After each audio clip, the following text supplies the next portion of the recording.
நம்ம நேரத்தை மிச்சப்படுத்தணும், நிறைய வேலைகளை செய்யணும் அப்படின்னா ஒரு நாளையில் நம்ம நிறைய கடமைகளை செய்யணும். அப்படின்னா நிறைய கடமைகள்னால் இன்றைக்கி செய்ய வேண்டிய கடமைகளை செழுமையாக செஞ்சு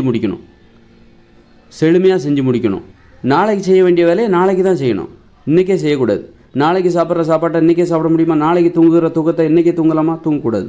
இன்றைக்கி சாப்பிட வேண்டிய சாப்பாடை தான் இன்றைக்கி சாப்பிட முடியும், இன்றைக்கி தூங்குகிற தூக்கத்தை தான் இன்றைக்கி தூங்க முடியும். அதே மாதிரி இன்றைக்கி செய்ய வேண்டிய வேலையை தான் இன்றைக்கி செய்ய முடியும். அதே மாதிரி இன்றைக்கி செய்ய வேண்டிய வேலையை செழுமையாக செய்ய வேண்டும். அதனால் அப்படி இருக்கும்போது என்ன பண்ணணும், செழுமையாக செய்யும்போது நேரத்தை மிச்சப்படுத்தி ஒரே நேரத்தில் ஒரு 2-3 வேலையை செய்யலாம். ஒரே நேரத்தில் அப்படியே சமைச்சிக்கிட்டே ஃபோன் பேசுவாங்கள்ல, சமையல்லே 2-3 வேலையை அங்கே குழம்பு இருக்கும், இங்கே தோசை சுடுவாங்க, அப்படியே ஃபோன் பேசிகிட்டு இருப்பாங்க. ஒரே நேரத்தில் 3 வேலை நடக்குது பாருங்கள். அது மாதிரி எப்படி ஒரே நேரத்தில் நம்ம 2-3 வேலைகளை செய்ய முடியுமா, அந்த மாதிரி பார்க்கணும். அந்த மாதிரி ஒரு தேடலும் நம்மக்கிட்ட இருக்கணும், அந்த மாதிரி ஒரு அணுகுமுறை இருக்கணும். அதுக்கு அர்த்தம் என்னென்னா, நாளைக்கு வேலையை இன்றைக்கி செய்கிறது கிடையாது, இன்றைக்கி செய்ய வேண்டிய வேலையை இன்னும் செழுமையாக செய்வது, இன்னும் நல்லா செழுமையாக செய்யணும், அதை செழிப்பாக செய்யணும். அப்போ இன்னும் நல்லாயிருக்கும், நமக்கு ஒரு திருப்தி கிடைக்கும். நம்ம ஆளுமை மீது நமக்கே ஒரு மரியாதை ஏற்படும், நம்ம நிர்வாக திறமை மீது நமக்கே ஒரு மரியாதை ஏற்படும். அதனால் ஒரு அப்படி அதை எப்படி நீங்கள் புரிஞ்சிக்கணும், அதுவும் சின்ன சின்ன வேலைகள் தான், ரொம்ப அது 2 கையால் எழுத சொல்ல, 2 கையால் 2 பக்கமும் எழுத சொல்ல, ஒரே நேரத்தில் 2 பேர்கிட்ட பேசணும்னு சொல்ல. ஒரு என்ன செய்ய முடியுமோ அதை செய்யணும். ஒரே நேரத்தில் 2 வேலை செய்ய முடியும்னா என்ன செய்ய முடியுமோ அதை செய்யணும். அதான் ஒரு கரையில் பருப்பு வந்துகிட்டு இருக்கும், ஒரு கரையில் தோசை விட்டுக்கிட்டு இருக்கணும், ஒருத்தர் யார்கிட்டயா ஃபோன் பேசிகிட்டு இருக்கணும்.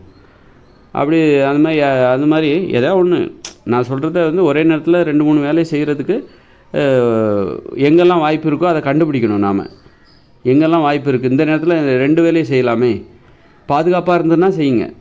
அதுக்காக வண்டி ஓட்டிக்கிட்டே செல்ஃபோனில் பேசிட்டு போகாதீங்க, அது ஆபத்து. அது ஒரே நேரத்தில் 2 வேலைன்னா அதுங்க 2-3 வேலையாக இருக்கும். ஒன்று நீங்கள் வண்டி ஓட்டுறீங்க, அப்புறம் செல்ஃபோன் பேசுகிறீங்க, அப்புறம் சாவுறீங்க, அப்போ 3 வேலை ஆகிடும். அந்த மாதிரி வேலைலாம் பார்க்கக்கூடாது, பாதுகாப்பாக இருக்கணும். நம்ம பாதுகாப்பை உறுதிப்படுத்தி கொண்டு ஒரே நேரத்தில் 2-3 வேலையை நம்ம செய்யணும். செய்ய முடியுமானால் செய்யணும். சில வேலைகளை செய்யும்போது ஒரு வேலையை தான் செய்ய முடியும், அப்படின்னா ஒரு வேலையை செய்யுங்க. சில வேலையை செய்யும்போது சில வேலை ஈஸியாக இருக்கும், இந்த நேரத்தில் 2-3 வேலையை கூட நீங்கள் செய்யலாம். அந்த மாதிரி தான் அதே நேரத்தில் 2-3 நேரத்தை மிச்சப்படுத்துகிற வண்டியை ஓட்டிக்கிட்டே பேசிக்கிட்டே போகிறீங்கன்னா, அப்புறம் பேசிக்கிட்டே வண்டி ஓட்டினீங்கன்னாக்கா ஆபத்தாக போயிடும், அப்புறம் மரணம் தான். அதனால் பாதுகாப்பை உறுதிப்படுத்தி கொண்டு ஒரே நேரத்தில் 2-3 வேலையை உங்களால் செய்ய முடியும் அப்படின்னா செய்யுங்க. அதுவும் ரொம்ப சிறப்பான ஒரு ஆளுமை தான், நிர்வாகத்திறமை தான். ஏன்னா நமக்கு எது தன்னம்பிக்கை கொடுக்கணும்னா, இன்றைக்குள்ள கடமைகளை நம்ம இன்றைக்கி செய்யணும், இன்றைக்குள்ள நம்ம நிறைய வேலைகளை செய்யணும். இன்றைக்கி நமக்கு நிறைய வேலைகள் இருக்குது, அதில் நம்ம அதில் எந்த அளவுக்கு செய்ய முடியுமோ அந்த அளவுக்கு தான் செய்யணும். இன்றைக்கி நம்ம செய்ய வேண்டிய வேலைகள் நிறைய இருக்குது. அப்போ அந்த நிறைய வேலைகளில் நம்மளால் என்ன செய்ய முடியுமோ அதுதான் செய்ய முடியும்.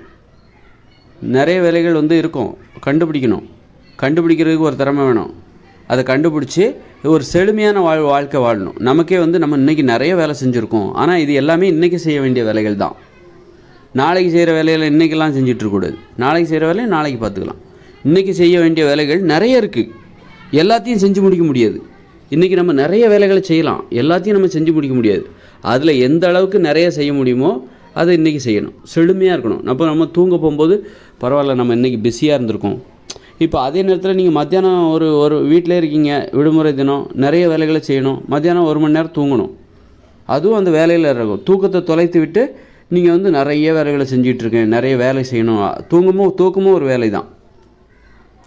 அந்த மாதிரி நிறைய வேலைகளை செய்யணும், அது செழுமையாக இருக்கணும். இன்றைக்கி நம்ம நிறைய வேலைகளை செஞ்சோம், அப்போ தான் நம்ம ஆளுமை மேலே நமக்கு ஒரு நிர்வாகத்திறன், நம்முடைய ஆளுமை திறன், இதெல்லாம் நமக்கு மேலே ஒரு மரியாதை ஏற்படும். ஒரு வேலை செஞ்சால் நான் அது மட்டும் தான் செய்வேன், இந்த வேலையை செய்யும்போது இந்த வேலையை நீ செஞ்சுருக்கலாமே, ஏன் செய்யலை? எனக்கு அதெல்லாம் ஒரு நேரத்தில் ஒரு வேலையை தான் செய்வேன்.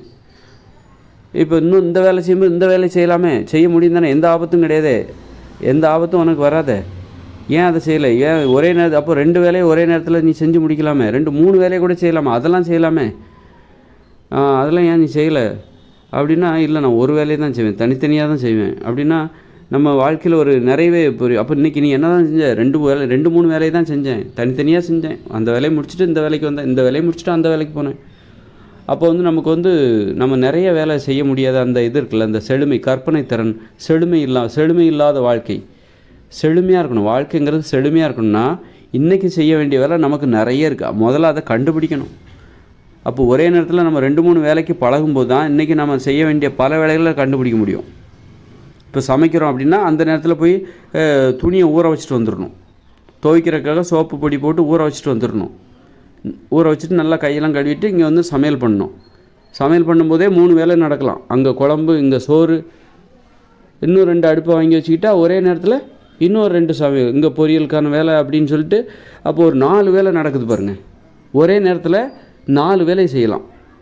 இப்படி நாம் இன்னைக்கு ஒவ்வொரு நாளையும் நம்ம நிறைய வேலை செஞ்சு செழுமையான வாழ்க்கை, நம்ம ஆளுமைத்திறன் மேலே நம்ம இன்றைக்கி நல்லா திருப்தியாக நிறைய வேலைகள் நடந்தது. இன்றைக்கி செய்ய வேண்டிய வேலைகள் தான்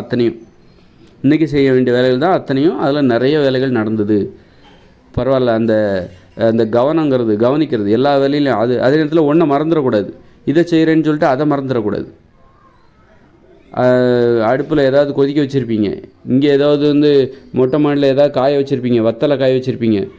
அப்படியே காய வச்சுட்டு அப்படியே எதையாவது மறந்துட்டு போயிடக்கூடாது. அடுப்பில் என்ன வச்சோங்கிறதே மறந்துடக்கூடாது. குக்கர் வச்சோங்கிறத மறந்துடக்கூடாது. அது பாட்டு விசில் அடிக்க, நீங்கள் மொட்டை மாடியில் இருப்பீங்க, காது கேட்காது, மறந்துடுவீங்க. அப்புறம் வந்து எல்லாம் அடி பிடிச்சி போயிடும். அதனால் எல்லாத்துலேயும் ஒரு கவனம், நிறைய வேலைகளை குறுகிய நேரத்தில் செஞ்சு முடிக்கிறது, பாதுகாப்பும் இருக்கணும். எதுவும் விபத்து ஏற்பட்டுறக்கூடாது. விபத்து ஏற்படுமானால் ஒரு நேரத்தில் நீங்கள் ஒரு வேலையை தான் செய்யணும், இன்னொரு வேலையை செஞ்சால் விபத்து ஏற்படும்னா கண்டிப்பாக அதை தவிர்த்துருங்க. ரிஸ்க் எடுக்கக்கூடாது. என்றைக்குமே வந்து ரிஸ்க் எடுக்கக்கூடாது. பாதுகாப்பான ஒரு சூழலில், பாதுகாப்பான ஒரு வட்டத்தில் இருந்து கொண்டு நீங்கள் ஒரு செழுமையான வாழ்க்கை வாழ வேண்டும். என்றைக்குமே உயிரை பணயமாக வைக்கக்கூடாது. அந்த மாதிரி ஆபத்துகளை எதிர்கொள்கிறதுனா அது வந்து ஒரு பார்டர் தாண்டிட்டீங்கன்னு அர்த்தம். ஒரு எல்லைக்கோட்டு அந்த ஆபத்தை வந்து நீங்கள் கடந்து வர்றீங்க, கடந்து போய் பார்க்குறீங்க. கண்டிப்பாக என்றைக்காவது ஒரு நாள், இன்றைக்கி நடக்கலனாலும் என்றைக்காவது ஒரு நாள் அது உங்களுக்கு விபத்தை ஏற்படுத்தி உங்களுக்கு அழிவை ஏற்படுத்தும்.